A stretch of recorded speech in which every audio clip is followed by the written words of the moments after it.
Premium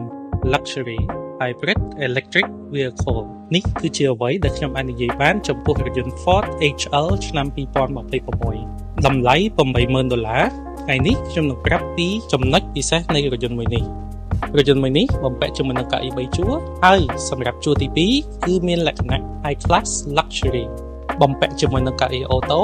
ជាមួយនឹងមុខងារក្តៅនិងត្រជាក់ហើយមានទម្រជើងបត់បែនបានលោកអ្នកអាចស្រមៃមើលតើបើសិនលោកអ្នកអង្គុយនៅលើកៅអីមួយនេះនៅពេលបើកបរតើវាស្រួលប៉ុណ្ណាទៅ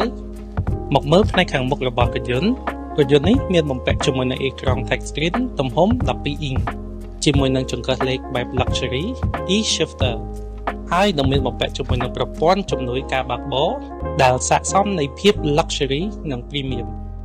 បន្ថែមជាមួយនឹងម៉ាស៊ីនអគ្គិសនីធ្វើឲ្យមានភាពស្ងៀមស្ងាត់និងផាសុកភាពទៅដល់គ្រប់គ្នានៅក្នុងរថយន្ត